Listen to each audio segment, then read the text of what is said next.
Hey there, everyone. Welcome back to Oh Brother Comics, and welcome to our first creator interview. We are joined by Curtis Clow.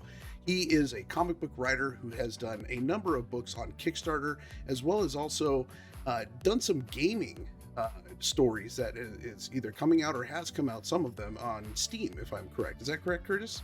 Yeah. I've done a little bit of freelance writing on a couple of like indie games that are out on Steam right now.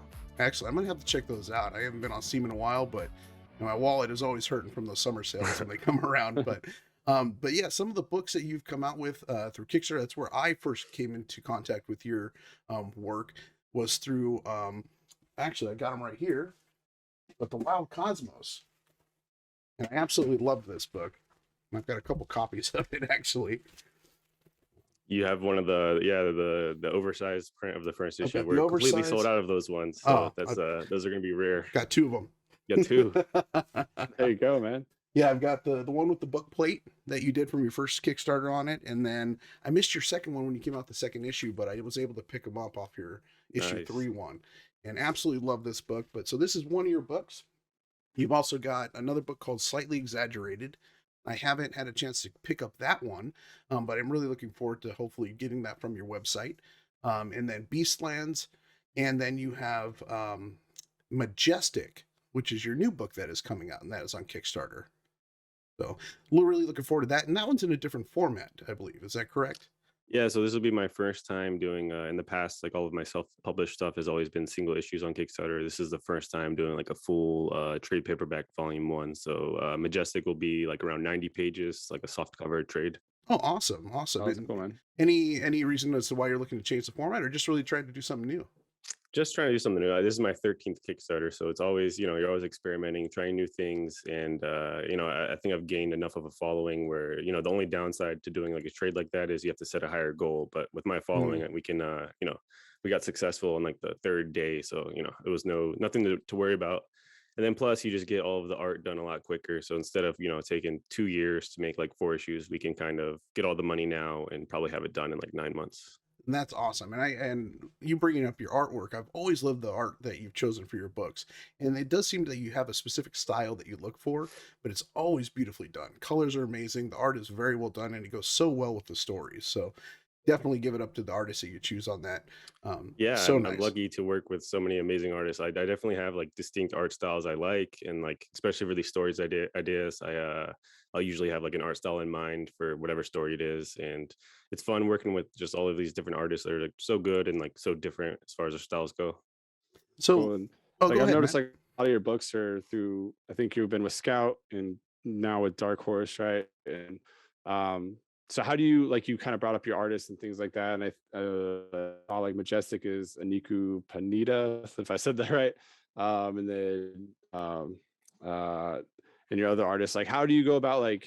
Do you get hooked up with like the publishers, or do you kind of go out of your way? And No, how that's do you find them? always me finding it myself, because we're always usually like self-publishing on Kickstarter first and then finding like a publisher later. So like the Yeah. publisher doesn't really have any say as far as like the artists go and stuff.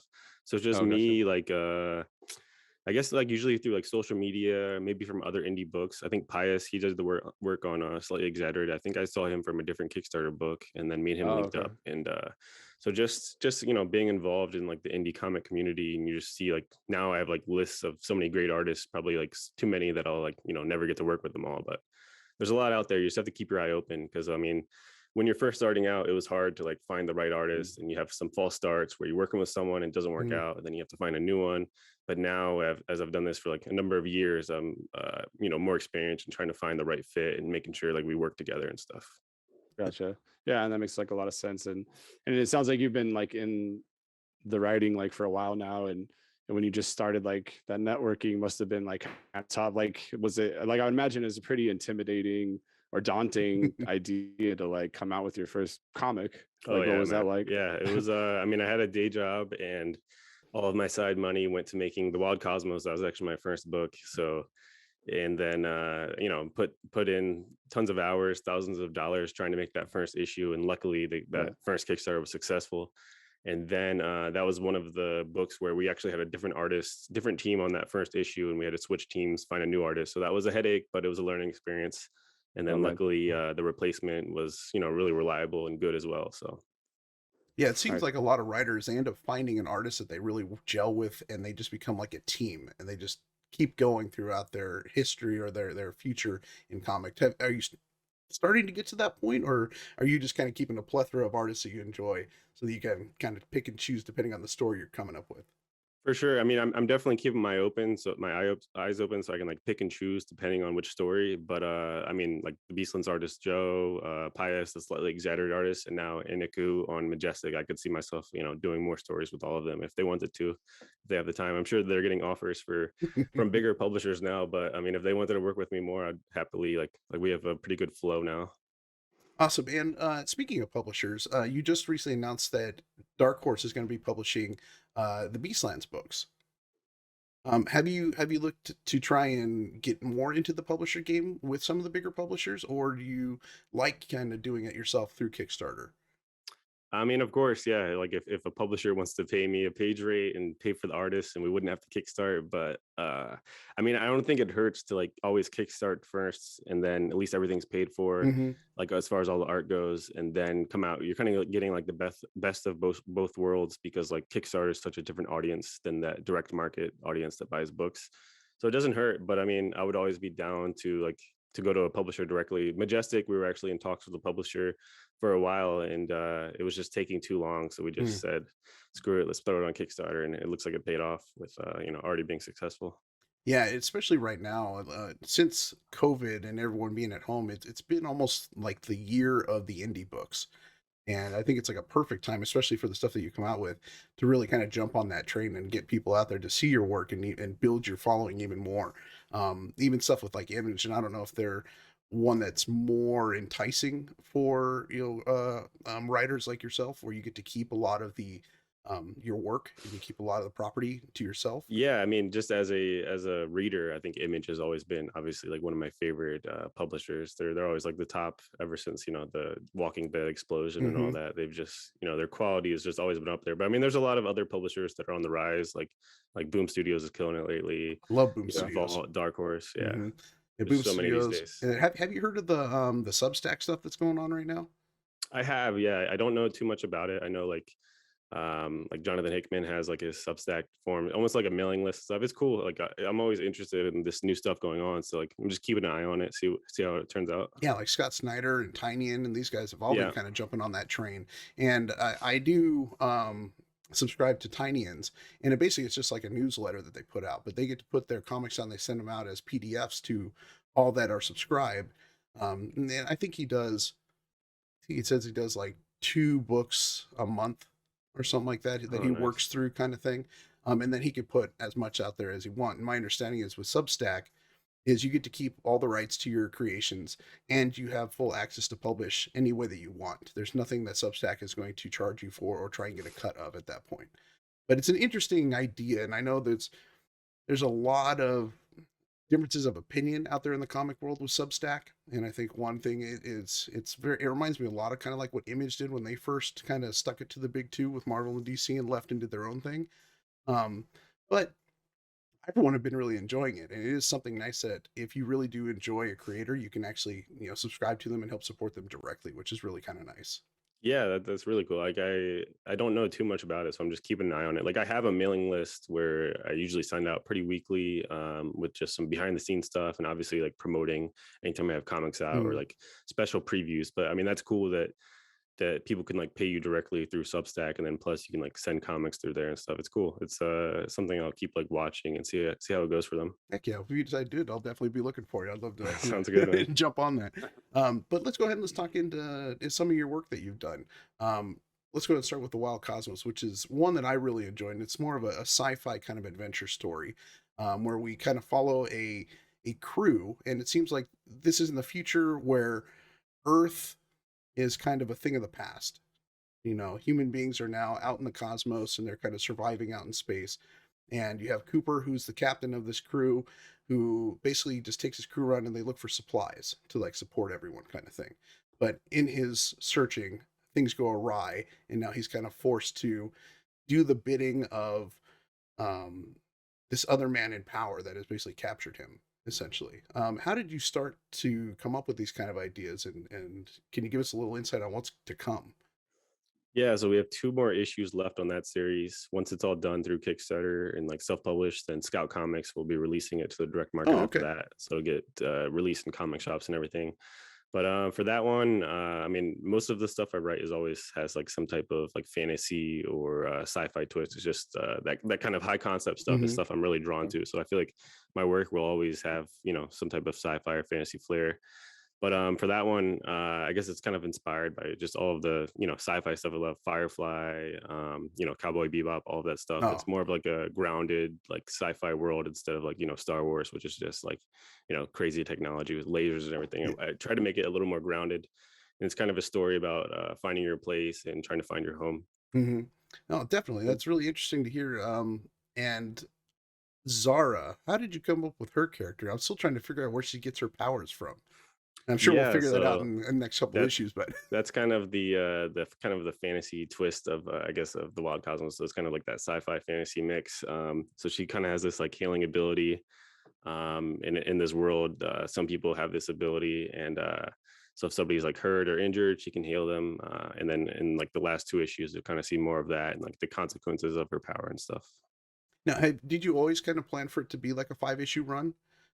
No, so that's my first series I ever made. So the big mistake a lot of new creators make is trying to like do like a 20 issue run, Mm. and that was definitely like the original plan with Wild Cosmos. But as you actually start to make it and see how much work and how long it is to make an actual comic, you realize you just had to cut so much. And I think for that story now, I think it works best. It's just like a limited 5 issues.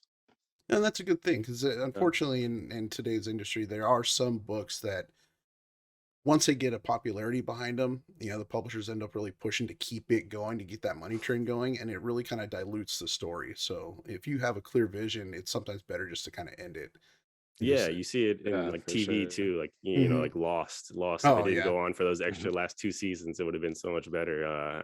Once there's money behind something, you get motivations besides the actual like storytelling. But hopefully, I would like to always stay true to the actual story and don't extend something just for money. Right. Like For sure. stick to the real I'm ending. always talking about that on here. Like, that's kind of one of my things. Like, I love the short runs, man. Like, I love finding artists that do the short runs because those ones that go on and on forever, like, it's just hard to like keep up and get into those stories and like Yeah, finding a yeah. place. But yeah, I love when they're like little 3, 5, 6 issues. Like, those are the artists like I kind of gravitate towards, is because like I want to keep seeing what they're gonna come out with next. So, nah, I love that idea of keeping it Yeah, and shorter, then keeping it even organic and genuine.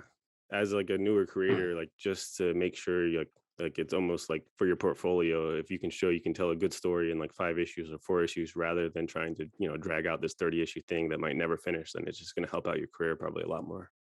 Yeah, Yeah, and yeah. I do like the way how you pace it in the story. It's you just give enough information that into the next one you may there's probably something that happened in between there, but it's nothing necessarily really needed. You can jump right into it from where you left off in the last one, and you don't always feel like you're missing out on everything, which is really really nice.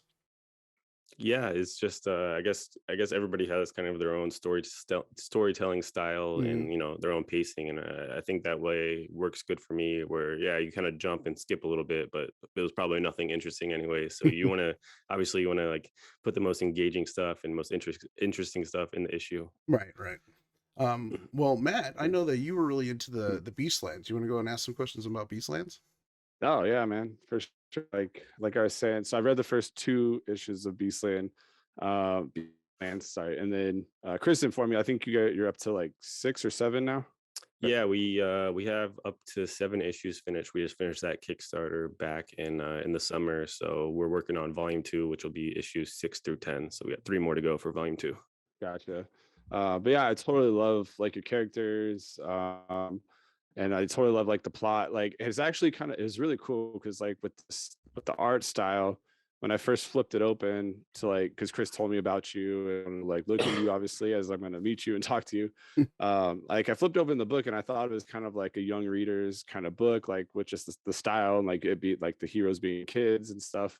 But like right away, like it was like kind of disarming where like the king chops off the head of his like keeper and like they're cussing and like and stuff like that and like it actually made me really like, it sucked me right in, dude, honestly, because I just wasn't expecting it. It like totally took me off guard, and I think That's awesome to hear uh that. I think yeah. I've heard the opposite for some people when they see that Oh, Oh, really? violence really? and they No, hear the dude. cursing. Yeah, Oh, it dude, turns I some people loved it. off. Or a lot of people see the art style and they think, or they think it looks like Pokemon and stuff, so they think it's for kids. And Really? I'm like, yeah, probably Nah. like high school and up. But we Yeah, had like I publisher really interest and they wanted to like take yeah. out the curse words and stuff at first of Beastlands. So I was like, no, I don't want to change that. No. Like that's kind of Dude, I'm glad you stuck with it because I just made the story that much more of like, holy shit. Like, I'm like, oh my God. And that's like I awesome to loved it. hear. Yeah. Yeah. And so, and yeah, but like issue 2, you know, he's executing kids, and like it was gnarly. Spoiler alert, by the way, for people, but like just kidding. But like, nah, I totally loved it, and I love the characters. And I did, let me see, I was like um sorry. Um I was like reading the names and everything, but like when it comes to the characters, like I love, like we get to, like when we talk to stories, I love having like the writer here about how you kind of mentioned how you always have that fantasy flair to your stories. And I guess like you talked a little bit about some of those stories that inspire you, but like where do you kind of get like these characters from? Are they like Mac and Ava and Ping? Are these like, do they come from like personal people that you like know, or like how, or like from other stories that you've read and watched, or where does like that kind of inspiration of these characters and plot come from? Yeah, I mean, I think you're always trying to put something personal into it. So probably like a little bit of me, like in all of the characters, and then Beastlands in particular. Like I always try to, I want the story to have obviously like meaning and like a good theme behind it. Otherwise, it's just just entertainment and it can just get boring. But Mhm. Beastlands was inspired from my dog getting hit by a car, and Oh she wow. Oh, lived, and but it just took so much extra care for her like recovery over months. So it was about trying to put like that human and animal bond into a story as Hmm. like the spine of the story, and so that's like the main inspiration for Beastlands. And then Gotcha. yeah, and then yeah, just all the characters. There's obviously like little personal things that you try to put into Mhm. them all. so Oh, was for was sure, man. Like, Renzo your dog in the book? Maybe not my dog, All but right. I mean, probably like the main inspiration. I have a little beagle. She's laying over here right Oh, now. She was the one. She was hit by a car like 5 years ago or so, and then yeah, dang. it was a lot to go through. yeah, I And bet. luckily, she lived and made a full recovery. But just that whole experience, just trying to put that into a story. Yeah. And all these characters are really deep. Like there was like, you know, Mac where he was ready to jump off a cliff, and like I really like the substance that you put in, like and even getting into that was with the king that like killed his keeper. He's definitely going through grief, you Yeah, know, through that trauma. And like it was really cool to see, like, because he came off as like this like callous antagonist, but then like he's getting the comfort from like, you know, the queen or his wife, or hmm the woman that was with him. So it was cool to see that moment of him like hurting. So like I really appreciated like that depth you put into the characters. And again, like that was all part of that. When I first opened it, thinking it was like a more geared for kids, and then like suddenly it was like so much deeper than it was. Uh, thank you. really, Yeah, really, really cool, man. Like how that's you did awesome to that. hear. Yeah, I mean, obviously, you want your villains. I feel like you want like a good villain to be like not just one dimensional. You want to see kind of their other Hmm. side and more personal side, and see like this kind of conflict that he's going through with his grief. And then like the characters, like I feel like like these like Max obviously like a very flawed character, and I've heard like that kind of turned some people off from him before, but I think Yeah. like you have to show like a flawed character in order to see their kind of growth and the Hmm. character arc that he'll eventually get to. Like you need to see him in his kind of flawed state, and you see like how bad of an owner he is for Renzo, and Hmm. obviously the stuff he was going through on the cliff there, like debating suicide and stuff. Right. And Yeah. and now we're with Mac in general. We're trying to figure out why he's so just ingrained on finding or tracking his father, if I remember correctly, in finding the map. Because yeah, he definitely kind of throws everything else off to the side. His friends, Ava, Ping, Renzo, that's all Mhm. secondary to him. And I can kind of see where some people kind of see that he's really abrasive, because even when I read through it at first, I was like, man, Mac's just kind of a dick. Yeah. But you can definitely see where he is struggling, and like you said, it is going to be really cool to see him grow and hopefully hmm acknowledge some of those things that he had done, and make amends for that kind of thing, hopefully when we get the next issues. to read up on that. Yeah. So this is one of the series where I hope we can like keep going for multiple volumes. Like we're already working on volume 2. It'd be cool to get to like maybe 5 volumes total. But yeah, that kind of mystery of him looking for his father, that's kind of like seeded throughout all the volumes. And then hopefully by the end with the last volume we'll get to that final thing and you kind of see what happens with that. That's really cool, man. And kind of going like piggybacking off of like the substance to like that book specifically. I remember um when I was kind of reading the description for Slightly Exaggerated, there was like a line that stuck out to me where it said like it's about like dying, leaving a legacy, religion, and questioning everything you've been told. Which like kind of tells me like a kind of substance to the story. Like, Mm. is there like a typical, like you said, you like fantasy and all that? Is there like a typical like message or like statement you're trying to put out in some of your stories, or you know what I mean, like something like that? Yeah, I mean, I guess just the stuff I think about death a lot. So that's in a lot of my stories, like Slightly Yeah. Exaggerated. That's kind of all about religion and death and what happens after Mhm. death. So just trying to put like some deeper things into my stories. Mm. I don't know, I read a lot of books and stuff, and it's stuff I think about a lot. So obviously, if I can get across some of those like messages and themes in my stories, then I think it would just make it more, hopefully, more meaningful for readers, and they can actually like, hopefully enjoy a cool comic, but Mhm. maybe like take something from what they read and like, think about their life a little bit. Yeah, That's because cool. I it's love it's that. definitely one of those things that I think a lot of people deal with, but they don't necessarily acknowledge on a day-to-day basis is, what this is that we're experiencing in life in Yeah. general and why we're here kind of thing and what happens once we're gone. It's interesting to see that, or it's probably really cool to actually see this where you get to put that and explore that into these books. And with readers, then it helps them kind of understand where they are at and they make a deeper connection with these characters, and it's something that I really truly look for in a lot of these books, and it becomes real personal for me as well when I read Yeah. these kind of stories. Yeah, that's definitely the goal with making these comics. When I'm long gone from here, like hopefully people can reread these and even take something from it still then. Yeah, I want to say Todd McFarlane is he's quoted for saying that it's like that's what he wants to do is he's leaving his mark on the world, and when he's gone his characters are still alive and growing and then speaking to generations in the future. Yeah, it makes sense. Yeah. Nice. Uh, and I get so kind of going off. If I could ask you, like you're writing comics and this stuff, and you're sending these messages and making these cool stories. So I guess I'm just like I love having the mind of like a creator here. If I could pick at that, like why comics? Like why not like novels? Why not something else? Like why? What about comics like sucked you in?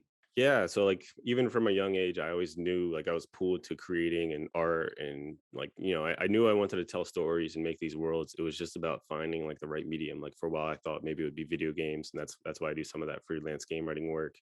Mhm. And I guess I just don't read enough novels to like love it that much. I've played with the idea of writing novels before, but when I started reading comics a lot in like my late teens and stuff, and then once I got into like indie comics and image, then I just knew like I just fell in love with the medium. I just knew it had to be, comics. That's what I want to create in. So then it's just about, learning that medium and practicing and reading a ton and more comics. But I guess it's just whatever you get drawn into. Like it would Yeah. just, it just wouldn't feel right if somebody's trying to make comics and they don't love comics. It just, Oh, for it sure. would obviously probably not work and just feel fake. Or if I was trying to write a novel and I don't love novels or make a movie just to make a movie, like I feel like you have to Yeah. love and have passion for it Mhm. to actually be good and for it to, for you to be successful in that medium.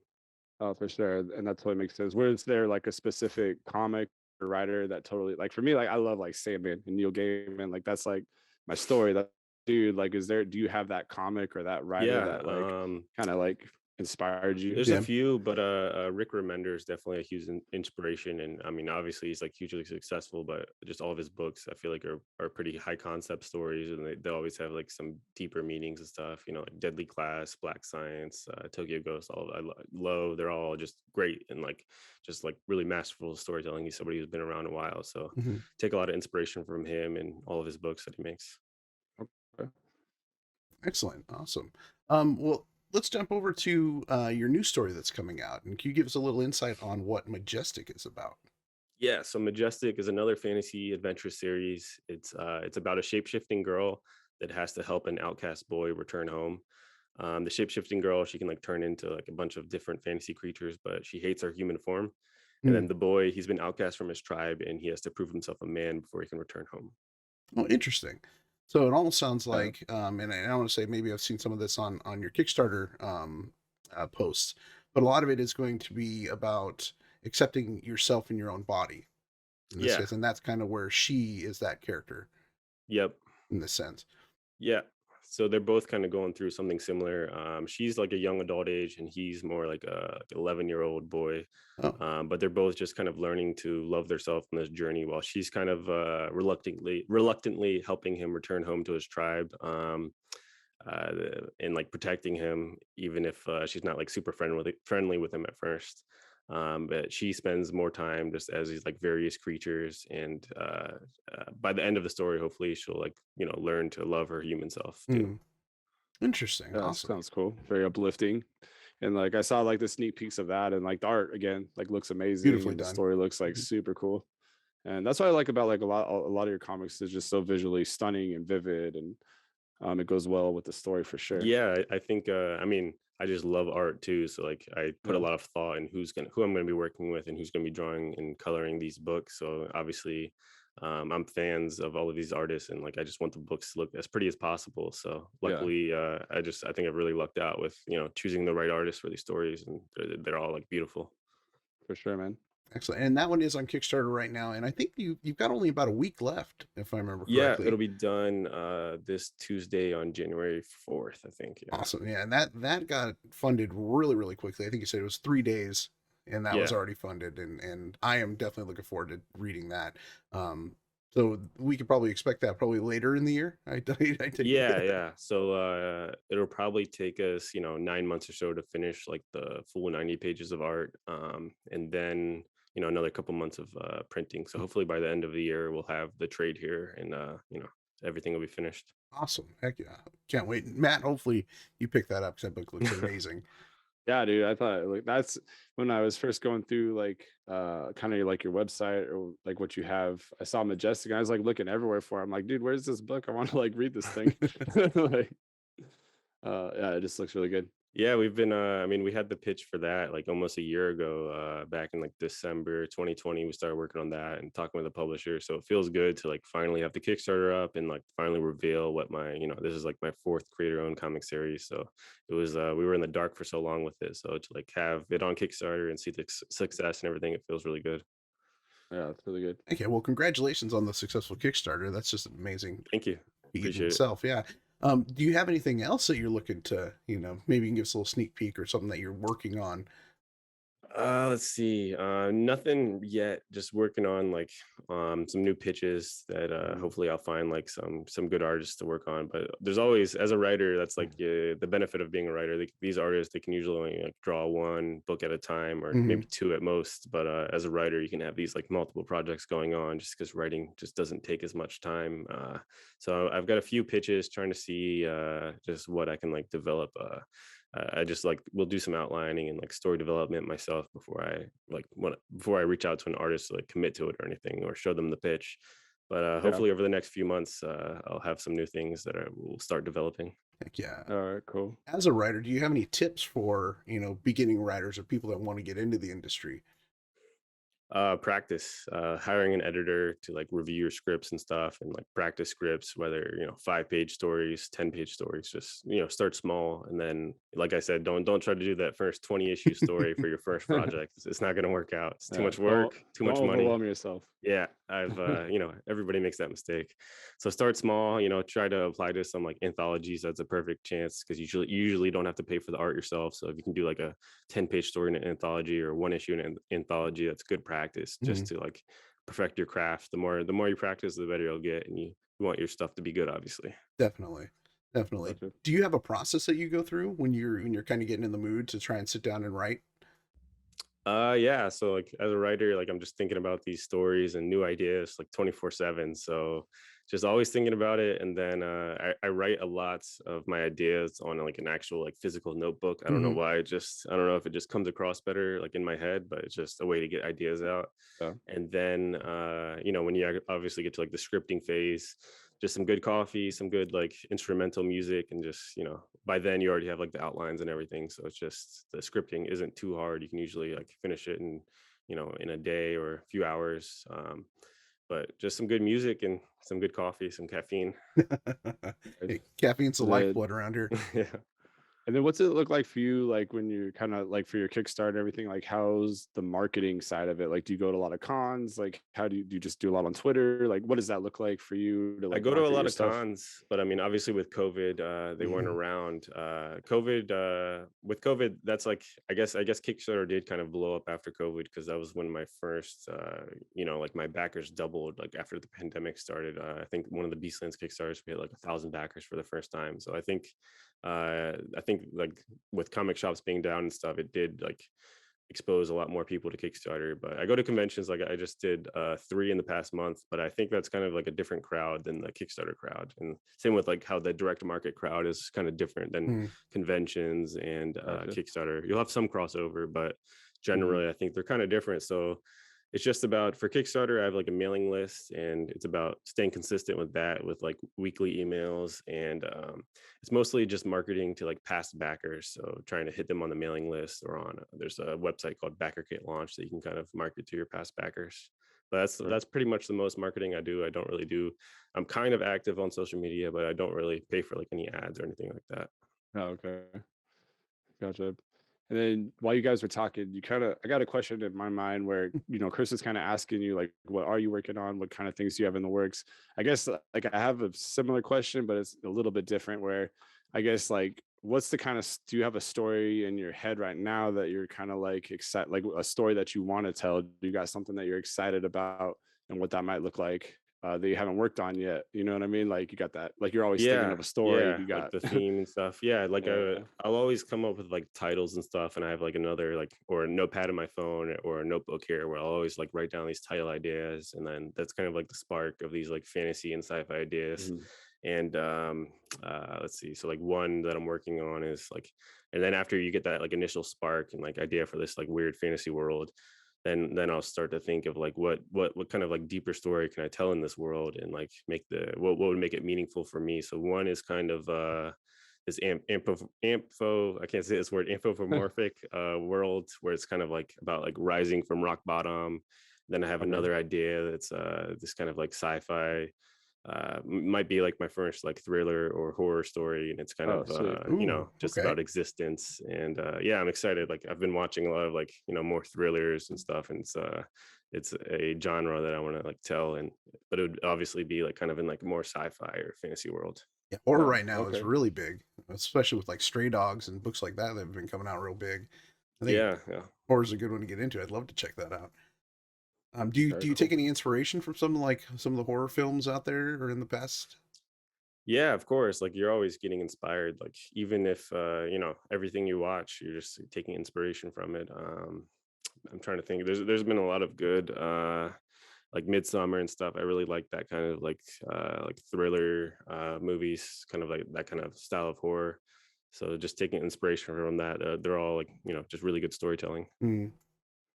Oh, that's awesome. Excellent. Yeah, I want to say when I was at the con, I got to talk with Tony Fleeks, and I asked him that question on where he kind of got his inspiration from Stray Dogs, and he was saying he was watching a TV show, and it was about a serial killer. And in one frame, they had a dog that was there at the house of his victim, and then the next frame, the dog was gone. And he sat there and he was like, "Whatever, whatever happened to the dog?" And that's where it all came out of. So it's interesting to hear where Nice. you guys pull these That's pretty cool. inspirations from, just these little things that just spark that Yeah, the yeah. I mean, even like imagination. video games, other comics, like anything where you can kind of just get inspired, you're always taking like, little things from that. And like I'll be playing a video game, and the next thing you know, you get just this idea for the story. So if you're feeling like writer's block or something, like I always say like you should go out and do something, go for a hike or something, or just like consume something, just watch a show, watch a movie, and Mhm. just and then you'll just kind of start to work things out in your head. Yeah, that makes sense. Awesome. Speaking about video games, I guess we talk about that a little bit. How has that been for you getting into the video game scene of it and writing some characters and stories for that? I want to say there's Dead Time Defenders was one Yep. you worked on, and Yeah. then Paladron, and then Super Buckyball Tournament. Yeah. It's very different from comics. It's like a different skill, definitely. Like for some of the work, it was just about like naming weapons and just naming, writing descriptions. So it's definitely feels like much more work. It's a little creative still. Mhm. I would obviously, I've only done work on just a few indie games for now, but it'd be cool to, obviously work for like a bigger studio or like be more involved. I've been brought in late for a lot of these projects, so I can only like be so much influence on it. But it would be cool to, whether work with an indie studio from like the beginning of a game and help outline the story and stuff. That I think that stuff sounds really fun. Or make my own game one day, hopefully. Is there? Yeah, and actually, I was just about to ask about that. Was like, do we ever see like Beastlands as a video game? Like, do I we would ever love see That that. would be like? Yeah, cool. it's just so expensive and a lot of work, but obviously with Kickstarter, anything's possible. So, or Yeah, if we found a publisher, but if I could find the right team, because as a writer, there's so many, you need programmers and designers and everything. I would need a lot of help on it, but hopefully one day. I love games, and I think it's a really cool medium, just like yeah, comics. So, yeah. and I think you could make some like really unique stories in games that are Oh yeah, unique to the medium. Yeah. yeah. And that actually like just thinking about Beastlands, that would be like a dope, a dope video game, man, Yeah, man. with the Yeah, yeah. animals and yeah, that'd be like That'd be sick. awesome. Yeah. Go out and get your own keeper and stuff. That'd be pretty cool. Yeah. Actually, I'm thinking about it even as a show. Like that would be really cool. Oh yeah, yeah, that would I would love Beastlands anime one day. I love a lot of anime shows and movies, so that'd be the dream. Yeah, Oh heck yeah! And I know you mentioned Yeah, Cowboy Bebop recently, and that's been in the news lately with their new show. But it yeah, can't beat the original. The yeah. original is You can't beat just the original, but I mean, it was fun. It it was was fun. definitely a big budget sci-fi show. I enjoyed it, but yeah, you can't beat the classic anime. Yeah, Yeah. Are there any particular shows in sci-fi that you're really accustomed to watching? Like I'm a big Trekkie and Star Wars fan, so I yeah, yeah. I mean, I love Firefly. That's a classic for me. Cowboy Bebop was a big one. What else? Uh, can't for other like anime, Samurai Champloo, same creator as Cowboy Bebop. I think that one oh. came out after, but that's like one of Mm. my favorite series as well. Oh, awesome, awesome, excellent. Yeah, I've been getting more into getting back into the anime scene a bit. Watching like Kill a Kill was one that I really enjoyed. If you haven't watched that, I definitely recommend it. Art I'll style's have to been check it out. amazing. And then I just been going through Shaman King, which was Haven't heard of that interesting. one Yeah, either. and it's on Netflix. It's one of their originals. And Eden Zero was another one that I really enjoyed. Nice. Yeah, Yeah, I've seen that one on there. I have to check out those. yeah, definitely some good anime stuff. Because I grew up with all like the Princess Mononokes and those kind of movies and stuff. Yeah, And no, I'm like, a huge fan of Ghibli and yeah, yeah. Mononoke. That's like one of my favorite movies ever. That's I mean, Ghibli is like a big inspiration for all of my work as well, with that whole like weird fantasy worlds and stuff. Mhm. And now I just feel like there's this like resurgence in anime, obviously with Netflix and all these cool shows. And there's been a lot of movies in the theaters lately. There's a Boy and the Beast was probably one of my favorites. That one came out a few years ago. But there's always like a good two or three anime movies that come out in the theaters I always try to catch. I just checked out Sword Art Online for their Oh, movie that nice. just came Yeah, out. yeah. And Yeah, it that's was good. interesting because I've seen the anime of the show, but this Hmm. movie was being told from another perspective. So it starts Oh, off a bit nice. from the first season, which was interesting to kind of retell the story, but just slightly different from their own viewpoint kind of thing, which is Yeah, nice. yeah. But Matt, I don't know. yeah. I'm trying to get you more into animes. I mean, I try. I mean, like I grew up with like Toonami. Like I was into like Dragon Ball Yeah, Z yeah. and Oh all yeah. that kind of stuff. And but I was kind of and I was thinking when you mentioned comics and video games, it sounds like the writing is kind of apples to oranges. Mhm. And so I would imagine like it sounded like you started with comics, went into video games, and that must have been like a learning curve. Has that kind of encouraged you to seek out other mediums such as like maybe writing and like a screenplay for an anime or something, like, you know what I mean, like has that Yeah, kind of for encouraged you sure. to Yeah, dabble yeah, in other yeah. things? Yeah, I mean, comics and games are probably the two things I love the most. But obviously, like, Mhm. yeah, I've definitely gotten the itch where I want to learn to, like, if any of my stuff is ever adapted, I would want to be heavily involved with the writing Mhm. and the production. So if I could write the screenplay myself, whether a movie or like an anime show or something, I would want to do that. So yeah, I mean, that would be cool. Or if I ever like read a novel, then I'm just like, oh, I kind of want to make a novel, but then that will quickly fade because I realize how much work that is. Gotcha. But yeah, I would definitely want to be involved and kind of, if anything, try that stuff once for fun. Just as a creator, it's fun to play in these other mediums. Okay. Yeah, yeah. And then how did you get into like the gaming side of it? Like, did you just stumble into it? Did you know someone? Like, how did that happen? Just stumbled into it. Yeah. People had read my comics and reached out to me, and then little did they know, I'm a big gamer, and that was always like one of my dreams is to make a game or work on games. So it just Okay. worked out perfectly. And now Yeah. I start to like look for opportunities online. If I ever see like any job openings or anything, I'll always try to apply, and if it's something that sounds interesting. Okay. Nice. Okay. Have you ever thought about writing for any of the other publishers that are out there? Have you tried reaching out to some of them for? Like other comic Yeah, publishers. yeah, other comics like Marvel, DC, or actually, I should ask you. Let's just make this easier. Is there a character that you would love to write a story for? No, I mean, if they, I feel like it's hard as an upcoming writer. Like, it's much easier for people if you're an artist and people see your art, then they just know you're good. You can get hired. But as a writer, it's hard to get discovered and to like get opportunities at these publishers. So I mean, obviously, if Marvel or DC ever reached out to me, I would gladly get paid to write their comics. But I mean, I don't know if I could choose a character, just whatever they would let me play around with. And I mean, I feel like for me, I wouldn't want to. I mean, obviously, I wouldn't turn down writing any of their like Right, major right. characters, but I just as a creator, I think it'd be more fun to try to take like a more obscure character that isn't as popular and that might be strange that you could like just have more freedom with and write some weird stuff. No, it's a, Actually, yeah, that'd be because we kind of seen that with like Suicide Squad movie, Guardians of the Hmm. Galaxy, kind of building off those minor characters. So yeah, that would be like really fun to have that freedom, that creative freedom to do that. Yeah. okay. As a kid, were you into more Marvel or more DC? I mean, I liked both. I mean, I was a big Spider-Man fan, big Batman fan. So I mean, I liked both. But then once I started reading like more creator-owned comics, then I just stopped with either of the Mm. big two. But I mean, I'm still I saw the new Spider-Man movie. I'm looking forward to the new Batman movie, so I'm still a fan of these characters. Yeah, Oh, for actually, sure. what do you think of Spider-Man? It was fun. It was good. I thought it was good. I mean, it's cool that they actually pulled it off. You guys saw it? Oh yeah, Oh yeah, yep, Yeah, yep. yeah. Like it was surprising that they were able to pull it off with without giving any spoilers away, but with the different characters and stuff. It was surprising. So it was good. yeah. It was nice, touching nostalgia moments through that movie Hmm. for me. Being well, I mean, we already did a spoiler video on this, so I guess if people haven't seen it by now, then maybe it's yeah. Or I don't know, maybe I shouldn't do the spoilers. I don't know. Maybe I shouldn't just spoil that for them. Give them a little bit more time. It's still Christmas vacation Yeah, kind of we don't stuff. want we So don't want them clicking off of this video. So. but no, definitely looking forward to the new Flash movie with Batman coming in and getting some Michael Keaton love in there. Right, right. Yeah, actually, Sure. out of the Batmans, what was your favorite as far as who's played Batman? I mean, I would. Who's the actor that played it in Christopher Nolan's version? Oh, Christian Bale. Yeah, yeah. I mean, I would probably I'm just a big Nolan fan, like all of his movies. Oh yeah. I love Inception, Interstellar, like Tenet was good.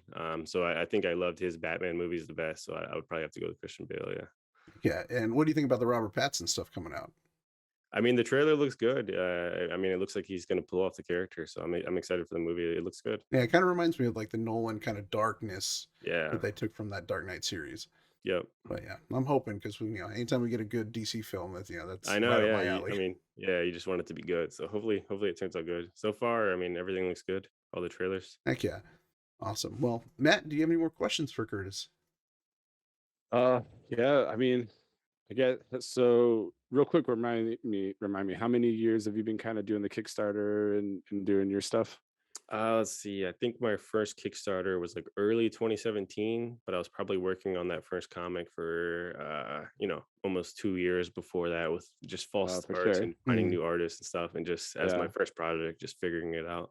gotcha. So we love talking time travel Oh with my gosh. cousins and all that, but I'm not gonna do that to you. But if you could go back, like what kind of advice and like what would you kind of tell your beginner self, like to kind of, I don't know, help them out? uh, hmm. I don't know, maybe just give him like a pep talk and tell him myself that I could do this. And I was at a day job that I hated back then and just desperately trying to make it. And now I kind of write comics and freelance writing full time. So I'm just living the dream now. So maybe just tell myself that it's gonna work out. I mean, it's still a grind now. I'm still trying to make it, but at least I Yeah, can, do this for my job now for the past few years. yeah, Yeah, that's good, man. yeah, That's cool. that's got to be a scary experience too. It's being able to make that decision and kind of leaving Oh the yeah, jobs it's behind terrifying. and just Yeah. diving right Terrifying. into it. Yeah, I had a good paying job for like 6 years, and but I just really hated it, and was always doing comics just as the hobby and writing as a hobby. And then, obviously making that leap to quitting it and going full time was terrifying. And then COVID hit shortly after that I did that leap, so it made it even more scary. But luckily things have worked out, and I'm still making enough money to live for now. So hopefully it's Yeah. only up from here. Yeah, that's super cool, man. I totally commend you for that. Like that's really uplifting and admirable to like hear that, to Mhm. like take that leap and for you to do that. And like now that's like your gig, man. That's what you get to Yeah, I write. mean, that And was my like that's so dream cool. my whole life, was just to, make a living doing something that I love. So now I'm doing it, and now hopefully I can just, keep growing from here. Super cool. And it looks like it's only up from here, especially with the Kickstarters being as successful as they are, and I wish nothing but up and up for you. I'll be definitely following your work from here on out. I love all your stuff you've done so far. Thank you. I appreciate it. Excellent. Well, Matt, if that's it, I'd like to just thank you, Curtis, for taking the time to talk about all of your work that you've done with us. And I guess I'll just give you the floor right now to let people know where they can find you and how they can check out your work. Yeah, thanks for having me. This was fun, and you can check me out. I'm at Curtis Clow on Twitter, Instagram, and Facebook, and then Majestic will be on Kickstarter for another week, so you can check out Majestic Volume 1 on Kickstarter.